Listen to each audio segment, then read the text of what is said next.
Republicans control the House, they control the Senate, they control the White House, they run the government, and they have the responsibility to keep the government open. And in that light, it might be a good idea, a radical idea, but in the midst of the crises that we are facing, it really might be nice for Speaker Johnson to actually bring House members back to Washington after their 18-day vacation. The American people are nervous about this shutdown. Federal employees are deeply disturbed. People are frightened.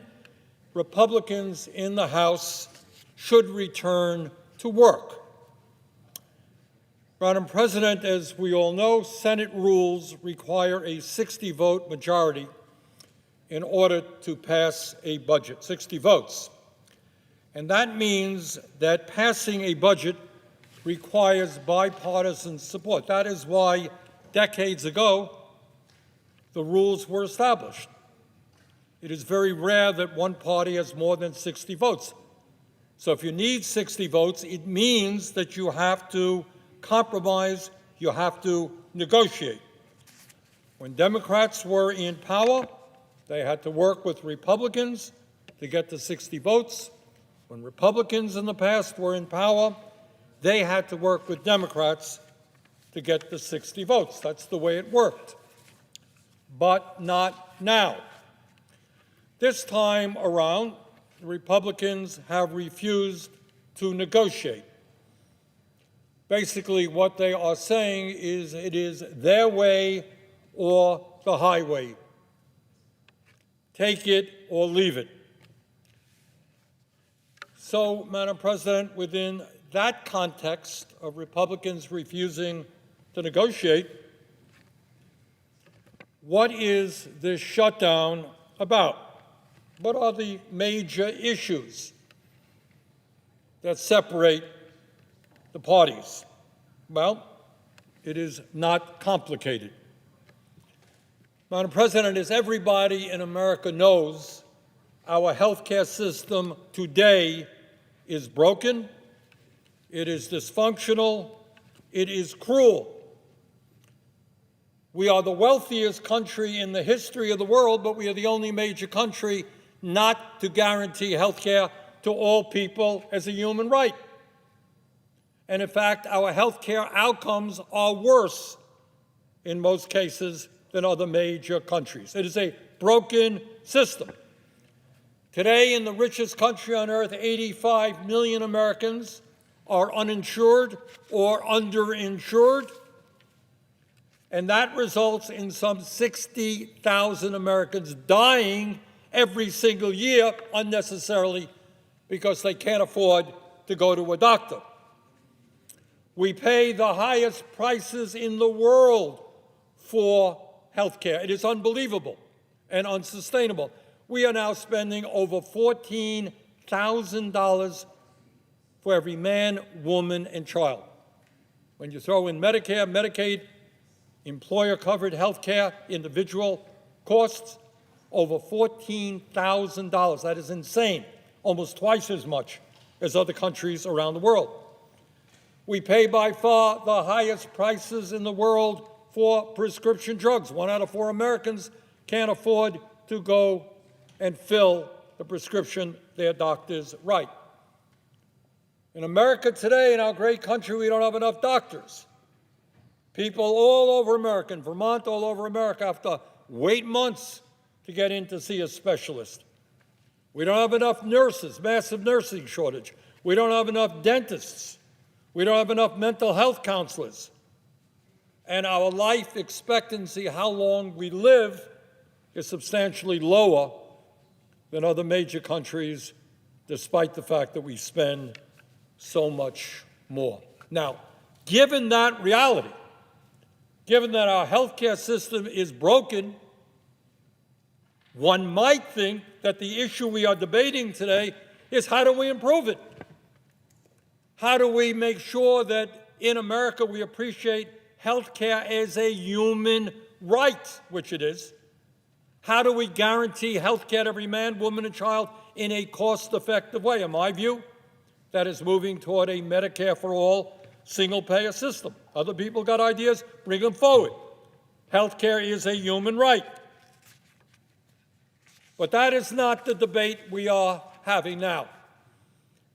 The debate we are having now is not how we improve a broken health care system, but how we prevent a broken health care system from becoming even worse. And I will tell you, Madam President, as the ranking member of the Health, Education, Labor, and Pensions Committee, somebody who has studied this issue for a while, I fear very much that if we do not stop Trump's attack on the American healthcare system, the entire system could collapse. We are on the verge of that right now. People can't afford health care. People can't find doctors. People can't find mental health counselors. People can't afford prescription drugs. We have a drug epidemic. We are on the verge of collapse. Madam President, what this debate is about in Florida and Vermont and all over this country is if Republicans get their way and if Democrats cave in, health insurance premiums will double for over 20 million people on the Affordable Care Act. Yes, you heard right.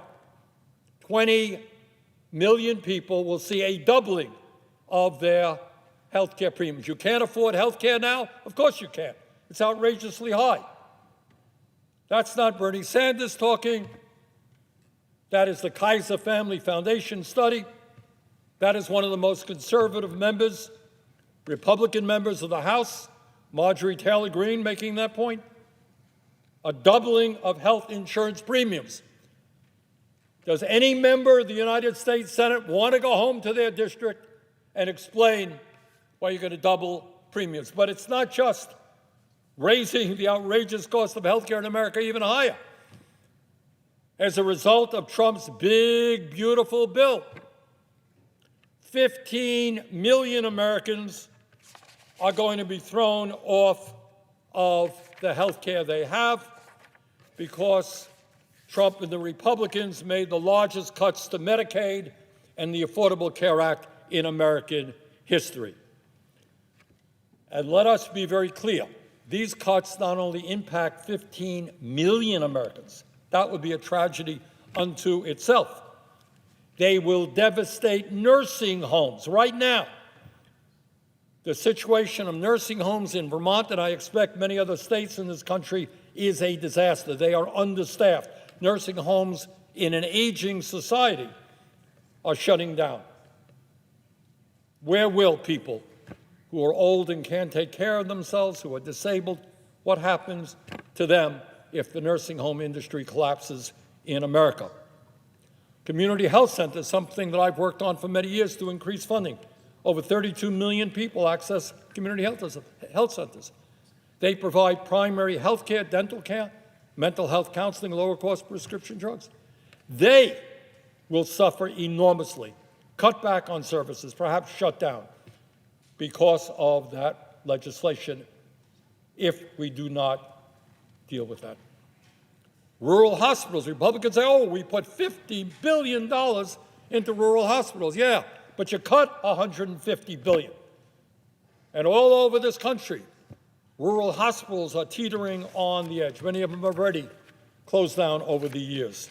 So you live in a rural America, state of Vermont, you want a hospital nearby? Well, that hospital may not be there. Now, why did Trump and the Republicans make these massive cuts to Medicaid and the Affordable Care Act? And the answer is not complicated. It was important for them to provide $1 trillion to the top 1%. $1 trillion. Massive cuts to health care, $1 trillion in tax breaks to the 1%. Now, So let me make the very radical suggestion that Elon Musk, who is now worth some $500 billion, does not need another tax break. Today, we have more income and wealth inequality than we've ever had in the history of America. Musk himself owns more wealth than the bottom 52% of American households. Top 1% owns more wealth than the bottom 93%. Never before have we seen such income and wealth disparity. Republicans said we're going to massively cut Medicaid, ACA, in order to give tax breaks to the richest people in America. But the issue that we are debating, Madam President, is not just health care, as enormously important as that is. What we are talking about is whether we are going to allow our country to move toward an authoritarian society run by a president who is a megalomaniac, who wants more and more power in his own hands, who does not respect the rule of law or the Constitution of the United States of America. It is not acceptable to me that our president is putting federal troops on city streets throughout America without a request from a governor or a mayor, trying to create provocations, trying to create disturbances so we can use military force against the American people. Madam President, we cannot allow masked ICE agents to snatch people off of our streets without due process. We cannot continue to allow President Trump to undermine the Constitution and the rule of law by refusing to spend money appropriated by Congress. Unbelievable. President says, well, money was appropriated to states which committed the terrible crime. You know what their crime was? They voted against Donald Trump. And in this world right now, I guess if a state votes against Trump, maybe you're not going to get the federal money that was appropriated, whether it's Vermont, New York, New Jersey, other states. Is that really what the United States of America is about? A president say, you vote against me, you're not going to get your tax dollars back in federal investments. Madam President, according to every poll that I have seen, the American people, by huge numbers, do not want to see a doubling of their health care premiums. According to the Kaiser Family Foundation, 78% of Americans, including 59% of Republicans, want to extend the Affordable Care Act tax credits, and the polling numbers are equally high, or almost as high, to making sure that people are not thrown off of Medicaid. Tony Fabrizio, who is President Trump's own pollster, it's not just the general pollster, he's the pollster for the president. This is what he said, quote, by broad bipartisan margins, voters want to see the ACA tax credits extended rather than expire at the end of the year, whether in the context of premiums doubling or 5 million families losing their health insurance. This includes solid majorities of Trump voters and swing voters, end quote. That is the Republican pollster. Right now in the House, to the best of my knowledge, there are at least 14 Republicans in a very tightly controlled caucus who want to see the ACA tax credits extended. Here in the Senate, there's at least one Republican senator who understands that in his state, his people cannot afford a doubling of premiums. And my strong feeling is there are many, many other Republicans who are not excited about going home and explaining to their constituents why their premiums are doubling. Madam President, as the ranking member of the Health, Education, Labor, and Pension Committee, I asked people across the country in the last few days what these health care cuts that the Republicans are pushing would mean for them. We just sent out emails, and we've gotten many hundreds of responses. And we asked them, what would a doubling of health care premiums mean to your life and your family? What would it mean if you were one of the 15 million Americans thrown off of health care through cuts in Medicaid? What would it mean to you if the rural hospital near you shut down because of these Medicaid cuts? And in less than a week, we received responses, many hundreds, from 42 states and the District of Columbia. And today, we are releasing a report that describes the devastating human impact of the Republican budget and its massive cuts to Medicaid and the Affordable Care Act. And here is just some of what we found. People are afraid that they could get sicker or even die. Laura, I won't give her last name, from Wisconsin said, and I quote, "I live in fear of whether or not I will be able to afford my life-saving treatment. I have a rare kidney disease that requires immunotherapy every 9 months. I am terrified I will die," end quote. And we got a lot of those. People who are dealing with very serious illnesses who, in fact, will die. They will die if they cannot afford health insurance, and they will not be able to afford health insurance if their premiums double or if they're thrown off of Medicaid. But it's not just the fear that people will die or get sicker because they lack health care. All over this country, working-class Americans will not be able to afford the food they need, pay their rent or their mortgage, or health care. Brittany from Utah writes, quote, "I am already living paycheck to paycheck. I have insurance for myself and my 2 sons, just bought a house that we can barely afford," end of quote. So she's hanging on the edge. She has to pay more for health care. Maybe she loses her house. Sebastian from Colorado writes, quote, "I don't make enough to afford rent and food and health insurance. Only 2 of those things do I need to survive.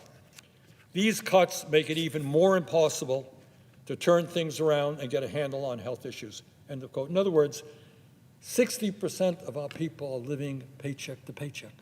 Today, they can't afford housing. Today, they can't afford child care. Today, they can't afford good quality food for their kids. Today, they can't afford to send their kids to college. Double health care premiums, and these families are going to be in disastrous shape. Cara from Vermont said, quote, she was shocked by the warning about the loss of the advanced federal subsidy. Rather than a premium of $100 a month, I could be paying more than $1,200 a month, or 35% of my income, and that's before deductibles and copays. And by the way, when we talk about a doubling of health insurance premiums, that's on average. Some people will pay less, some people will pay a lot more. Small business owners are concerned they will have to shut down. Joe from Pennsylvania writes, quote, "I'm a small business owner, and if my health care costs continue to rise, I will be forced to close my business and look for a job if I can find one," end quote.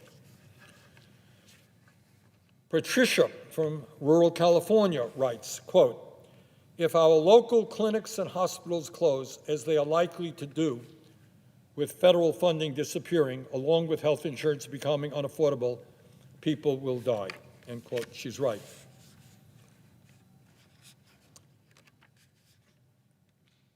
On average, health care premiums will double. But here's what happens when it is not average. If you are living in Virginia, your premiums could go up from less than $650 a month today to nearly $2,200 a month next year, $650 to $2,200. That is not a doubling. It's almost a quadrupling of what you're paying. If you live in Idaho, your premiums could go up from $283 a month to $407 a month. If you live in the state of Georgia, your family could see their premiums go up from $940 a month today to over $4,000 a month. Madam President, at a time when people today cannot afford health care, the idea of doubling, tripling health care premiums is insane. It is unacceptable, and no member of the United States Senate should support that. So, Madam President, no, I am not going to go back to Vermont and tell the people there that I have thrown 15 million Americans off the health care that they have, at a time when studies indicate that will mean that tens and tens of thousands of people will die as a result. I'm not going to do that. And I'm not going to vote for a health care situation which doubles premiums for 20 million Americans. So, Madam President, we are where we are right now. And the time is now when the United States Congress has got to look beyond their campaign contributors, has got to look behind the oligarchs who fund their campaigns, and have got to begin standing up for ordinary Americans. Our job is to improve a broken health care system and guarantee health care to all. Our job is not to throw 15 million people off health care and double premiums for more than 20 million, to shutter nursing homes, community health centers, and rural hospitals. The choice is clear. Let us stand with the American people. Thank you. I would yield the floor.